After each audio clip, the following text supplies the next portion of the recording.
and I'm happy to yield the floor to him at this time. Thank you, Mr. President. I'd like to thank my esteemed colleague, not only Senator but former Governor as well.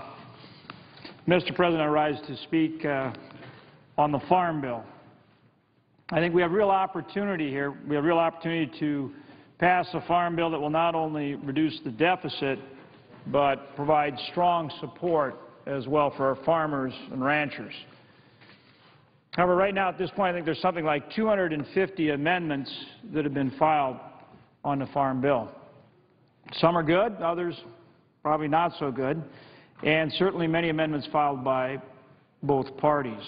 Some of them are germane, meaning they actually relate to the Farm Bill, and many of them are not. But that means if we are going to get a Farm Bill, we've got to find a way to work through these amendments and come to agreement on the amendments as far as the amendments that will be voted on. And that's going to take some compromise on the part of both parties. And I mean that. We have to come together in a bipartisan way, work together, and come up with an agreement so that we can have a reasonable number of amendments brought forward, and we can vote on those amendments and pass a Farm Bill. And we should be able to do it. We absolutely should be able to get that done because this bill accomplishes some very important things for our country. First, as I said, it saves money, $23.6 billion to help with the deficit and the debt, but also because it provides a very strong farm program for our farmers and ranchers. And that's important not only for our farmers and ranchers, but for every American. It's important for every single American. Good farm policy certainly benefits farmers and ranchers, but it benefits all Americans. First, we have the highest quality, lowest cost food supply in the world, bar none.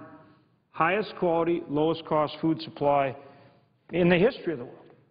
Every American benefits from that. Second, it is a jobs bill. You're talking about millions of jobs, both on a direct basis and on an indirect basis. Millions of jobs. And if you want to talk about small businesses, you're talking about hundreds of thousands of small businesses across this country in every state. Farmers and ranchers and all of the businesses that go with farming and ranching.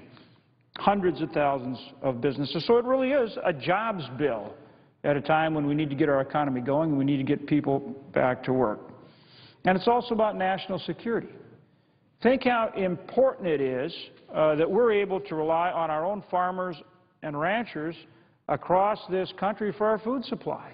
We're not beholden to other countries or relying on other countries, particularly countries that may have very different interests than we have for our food supply. So it really is an issue of national security as well. So for all these reasons and more, we need to move forward on this Farm Bill. We're talking about legislation that affects every single American. Now, in addition to that, this is a cost-effective bill. It provides strong support to our farmers and ranchers, but as I said, it also provides real savings to help with our deficit and debt. Agriculture is doing its part to help reduce the deficit. And I'd like to go through the numbers for just a minute to demonstrate that. On an annual basis, the Farm Bill is about $100 billion out of a $3.7 trillion budget. So $100 billion out of a $3.7 trillion budget. But the portion that goes to farm programs, that really goes to agriculture to maintain this network of farms and ranches across our country, is only about $20 billion, actually less than $20 billion out of an annual budget of $3.7 trillion. 80% of the Farm Bill per se, 80% is nutrition payments. So let's go through these numbers. How's the Farm Bill scored? How do we get to what's really spent and where it's spent and the savings that we generate with this new legislation? The Farm Bill is scored, of course, over 10 years by the CBO.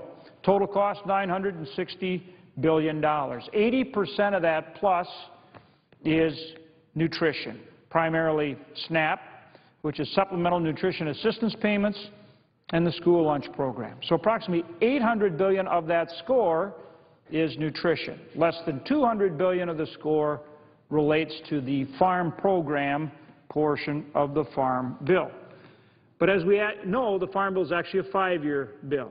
This is 5-year legislation, not 10 years. So the actual cost is half that. It's $480 billion in total, approximately $400 billion that goes to the nutrition programs I talked about, less than $100 billion over 5 years, less than $100 billion, or less than $20 billion a year is actually the farm program portion of the bill. Well, then back to the savings. $23.6 billion saved out of the portion that's less than, or mostly out of the portion that is about $200 billion. In fact, out of what are truly farm programs, the commodity title and crop insurance, you're talking about $15 billion in reductions, another $6 billion in reductions out of the conservation programs. So again, you can see we're taking about 23, those two programs alone is $21 billion of the $23 billion. Only about $4 billion in total comes out of nutrition programs. Again, on a 5-year basis, cut that in half, but you can see we are reducing by 10%, the funding that goes to support the farm program. That's a significant reduction. So now let's go back to my point about all these amendments that we have, on the order of 250 amendments, and we've got to get through them and have some agreement, again on a bipartisan basis, as to the amendments that will be brought forward and voted on as part of this package. We have the core bill that came out of the Ag Committee. It came out of the Ag Committee with a strong bipartisan vote, 16-5, strong bipartisan vote. That's the underlying legislation. But we've got these 250 amendments. We've got to figure out somehow we're going to come together, get agreement, bring the bill to the floor, have a reasonable vote on these amendments. Some will pass, some will not, and move this legislation forward. While many of the amendments, as I say, relate to the farm program portion of the Farm Bill. They either seek to further reduce the cost of the bill or seek to improve the bill. Regarding the cost of the bill, as I've just explained, the farm program portion of the bill is less than $20 billion a year. And we've already saved 10%. We're already reducing 10%. So no amount of amending for additional savings is going to make a large difference on the $3.7 trillion budget. Further, as I said, since we've already reduced it 10%, agriculture is doing its part to help with the deficit. Think, for example, if we went through the rest of the budget and were able to secure a 10% reduction out of all the other portions of the budget, right? Again, my point being, of course we have to find savings, but we're doing it in agriculture. We're doing it in a big way. It truly is a cost-effective measure. Now, there's also amendments that seek to improve the bill, okay? And here I go back to the old saying, perfect is the enemy of good. I get that there's a lot of amendments. Everybody wants their amendment passed, but no amount of amending this bill is going to make it perfect. What this bill does is it already builds on the strengths of the existing farm program and makes the program stronger. The heart of this bill is enhanced crop insurance. That's what producers across this country told us over and over again they want, and it's what they need to continue to do the very best job possible producing the food supply that we rely on throughout this country and many other countries throughout the world. Enhanced crop insurance is the risk tool that they want. It's a market-based approach, and it is cost-effective. In fact, we enhance crop insurance with what we call the supplemental coverage option. Essentially what we do in this Farm Bill is we say, okay, we're going to build on the core, on the strength of the existing farm program, because that's what you, the farmers and the ranchers of this country, have told us you want. As you do now, farmer goes out and he buys his crop insurance, and he insures up to the level that he thinks is appropriate, trying to make the best decision he can, all conditions considered, and buying crop insurance on a cost-effective basis. But the higher level that you insure, the more costly it becomes to insure. So we add a new element in this bill. It's called the supplemental coverage option. And essentially what it does is it says, okay, once the farmers purchase their crop insurance at whatever level they feel is cost effective, then they can come in and buy a secondary policy on top of that to insure at a higher level on a cost-effective basis. It's not farm-level coverage, it's county-wide coverage. That makes it more cost-effective, and if you have a disaster, it truly helps make sure that that farmer can continue in business. So they're able to buy crop insurance in a way that affords them better coverage. In addition, the legislation provides help with shallow or repetitive losses which farmers sometimes face due to weather. That coverage is called ARC, or the Ag Risk Coverage Program. These are voluntary programs. These are an effort to make sure that farmers and ranchers can insure like other types of businesses and continue even when weather conditions make it very hard for them to farm or ranch, not only in a given year, but if they face weather difficulties over a period of time. Now, I know some of our southern friends, some of the senators from the southern states that feel that this bill for their farmers, particularly for peanuts and for rice, to some extent cotton, although there is a stacks program in this bill for cotton, they feel that there needs to be more price protection.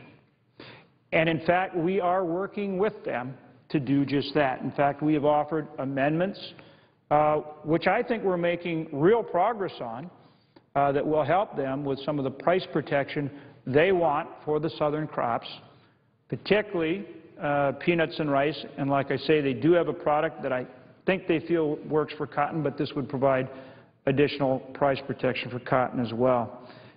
So again, I think we're reaching out and doing the things we need to do with southern producers. I hope to get their support on this bill as part of getting an amendment package that we can agree to and move forward on the bill.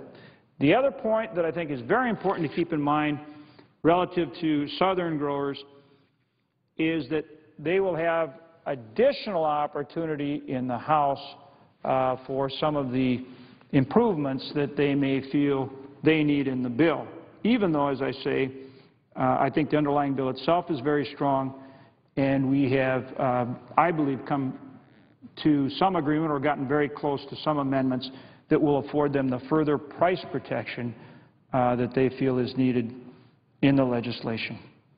So that's where we are, and I want to return to where I started.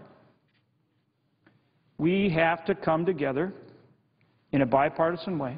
Both sides of the aisle have to come to reasonable agreement on these amendments so that we can move forward with votes on this bill. I absolutely believe we can do it, but I want to be very clear that it is incumbent on all of us. It is incumbent on all of us to make it happen. This bill is not just about our farmers and ranchers. This is a bill that affects every single American, and it is time we come together on an amendment package, we find a way to move forward, and we get this bill done for the good of farm country and for the good of the American people. Thank you, Mr. President. With that, I note the absence of a quorum, and Clerk will call the roll. I yield the floor.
Mr. President, I would ask, Senator from Michigan, thank you, I would ask unanimous consent to suspend the quorum call.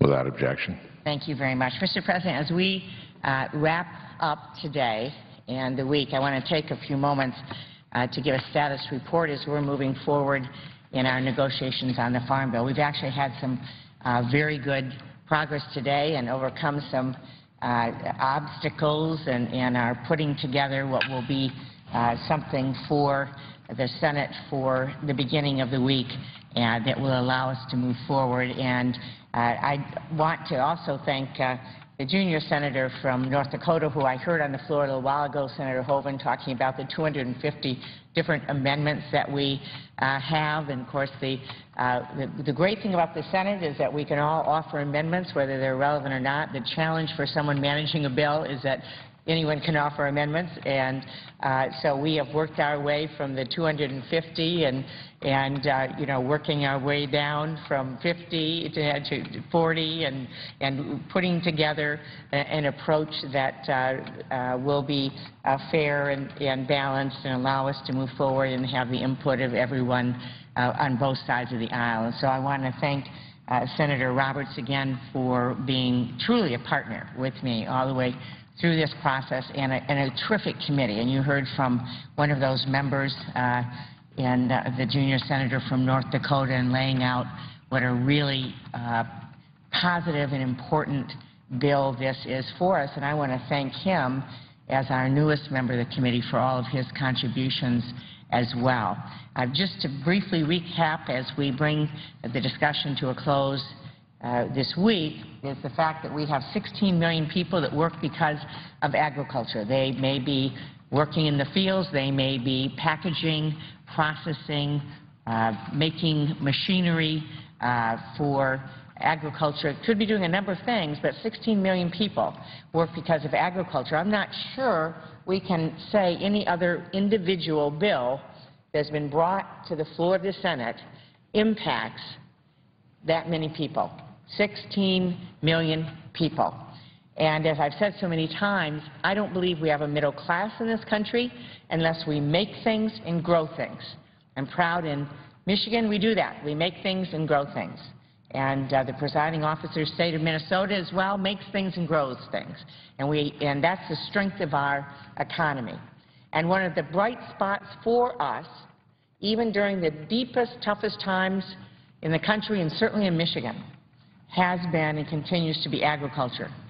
Our major source of a trade surplus, having seen a trade expand 270% just over a short period of time.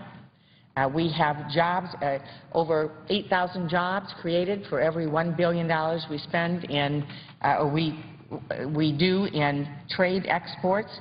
So there are multiple ways in which this is a job bill, from production agriculture, alternative energy, biomanufacturing, whether it's support for the critical needs of families under nutrition, whether it's conservation, where we have the largest investment in land and water conservation in our country on working lands made through the Farm Bill.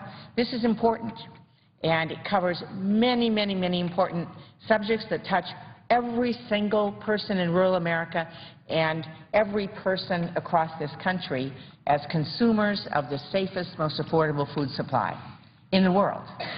And so we have an obligation to get this right and to take the time to do it, and that's exactly what we're doing. I'm so proud that this came out of committee with a broad bipartisan vote and that we had such a very strong vote to proceed to the bill, and now we are moving through the process of bringing us to the path to final conclusion. As we do that, I want to just stress again a few points. We could talk a long time because this has got many, many pieces to it, and I'm not going to do that this evening. But I do want to say one more time that, to my knowledge, this is the one piece of real deficit reduction done on a bipartisan basis, in fact, House-Senate basis back in the fall, that we've had before the United States Senate. $23 billion in deficit reduction. So we all have an opportunity to vote to reduce the deficit, something we all care about, and we can do that while passing the Farm Bill. This repeals direct payments. 4 different subsidies, in fact, Mr. President, are repealed, and in its place we put a risk management system. So if there are losses, if there's a disaster on weather like we've seen in Michigan, if there are other disasters on price declines, world actions that create a challenge for our farmers or ranchers, we will be there to make sure that nobody loses the farm because of a few days of bad weather or any other risk that's beyond their control. However, if things are going well, we're not going to be giving a government payment. We're going to cover farmers for what they plant and when there are losses. We're strengthening payment limits, so we again, are focusing precious dollars to those who need it.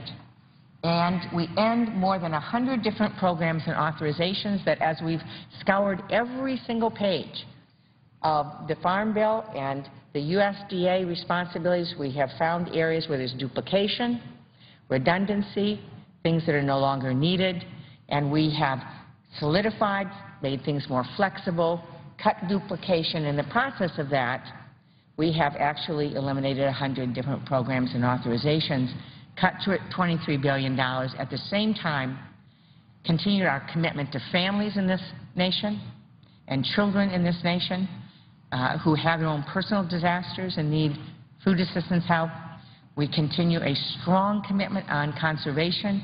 We have over 643 different conservation and environmental groups who have come together to support our approach, 125 different agricultural and hunger groups and other organizations that say yes to this bill, and we are anxious to get it done. And so, Mr. President, I would just say, as we conclude a very busy week, and I have to say that it has been a very productive week.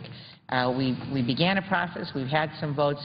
We've had a number of folks come together. I want to thank people on both sides of the aisle for their willingness to work with us as we move forward on our path to completion of this very, very important 5-year bill. And I want to indicate to everyone that we will look forward to having the opportunity next week to present something to the body. So thank you very much. I would suggest the absence of a quorum. Clerk will call the roll. Mr. Akaka.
President, Senator from Minnesota. I ask that the quorum call be vitiated. Without objection. Mr. President, I ask unanimous consent that the Senate proceed to a period of morning business with senators permitted to speak therein for up to 10 minutes each. Without objection. As if in executive session, I ask unanimous consent that the action of reporting the nomination of Erica Lynn Grosjean be vitiated. Without objection. I ask unanimous consent that on Monday, June 18th, 2012 at 5 p.m., the Senate proceeds to executive session to consider the following nomination. Cal number 612. That there be 30 minutes for debate equally divided in the usual form, that upon the use or yielding back of the time the Senate proceed to vote without intervening action or debate on the nomination, the motion to reconsider be considered made and laid upon the table with no intervening action or debate. That no further motions be in order, that any related statements be printed in the record, that the President be immediately notified of the Senate's action, and the Senate then resume legislative session. Without objection. I ask unanimous consent the Senate proceed to the consideration of H. Con. Res. 128. Clerk report. House Concurrent Resolution 128, authorizing the use of Emancipation Hall in the Capitol Visitor Center for an event to award the Congressional Gold Medal collectively to the Montford Point Marines. Is there objection? Without objection, the Senate will proceed to the measure. I ask unanimous consent the concurrent resolution be agreed to, the motion to reconsider be laid upon the table with no intervening action or debate, and any statements related to the measure be placed in the record at the appropriate places if read. Without objection. I ask unanimous consent that when the Senate completes its business today, the Senate adjourn until 3 p.m. on Monday, June 18th, that following the prayer and pledge, the journal of proceedings be approved to date, the morning hour being deemed expired and the time for the two leaders be reserved for their use later in the day, that the majority leader be recognized, and that at 5 p.m. the Senate proceed to executive session under the previous order. Without objection. We continue to work on an agreement on amendments to the Farm Bill. We hope such an agreement can be reached at 5:30 Monday. There will be a roll call vote on the confirmation of the Lewis nomination. If there is no further business to come before the Senate, I ask that it adjourn under the previous order. Senate will stand adjourned until Monday, June 18th at 3 p.m. More debate.